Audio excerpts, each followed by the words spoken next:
All right. Thank you, everyone, for your nomination of me as next year's Vice President of Social. I put on a bunch of bullet points, so I'm just going to go through it. It's a really big role, and I'm really glad that you guys all feel safe with this in my hands, and it says a lot about our constituents, and it says a lot about the reflection that I give off on you guys, and I appreciate that.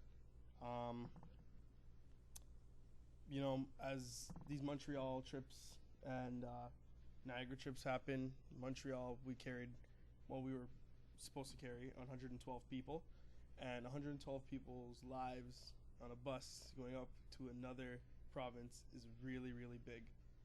And honestly, I feel like I'm the right person for this job because, you know what, I was in the role last year.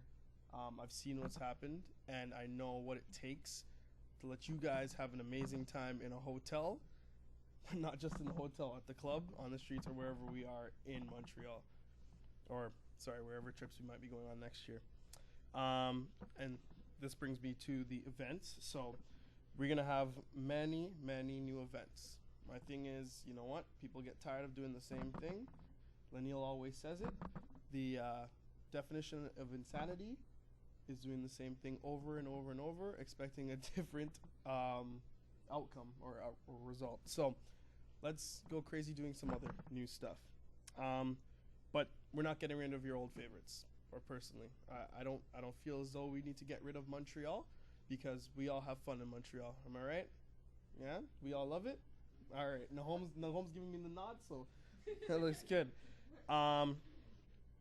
Something really important that I want everybody to hear for this, well, I guess you're already here listening, is I personally, as VP Social, will be introducing something called the F-Zone Social Calendar.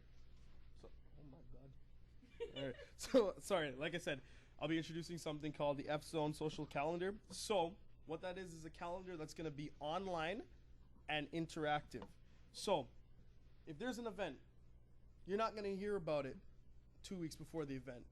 That's going to be I'm going to personally try and put that up by September so that come December, January, we have an event. You've already got that date booked off with work. And I know that's a big concern with a lot of people on this, like for founders, because we're all working. We're all university students. We've all got to figure out what's going on in our lives, right?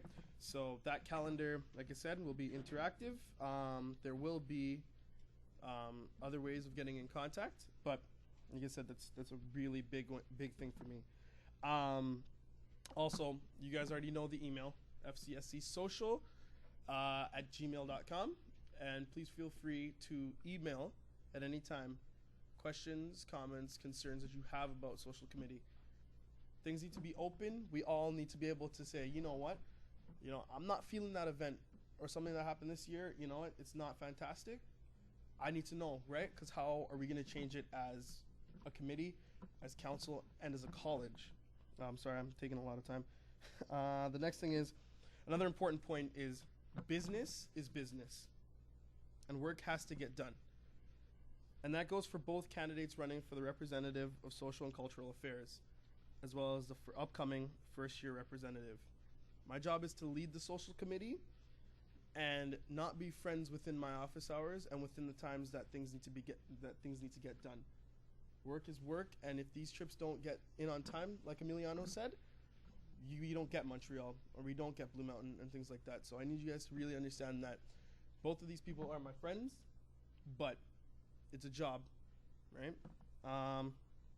Also, I want to give an enormous thanks to Stephanie Whitehead, who put her heart and soul into this year. She went ham, to be honest, and I know that's something that's important to her. But I'm ready to pick up the ball and continue and bring back a legacy and culture this college is known best for. Feel free to stop by my office anytime. I'll be there. Or in 121B. I'll be there to answer your questions, but open the floor up now. Some questions, I guess.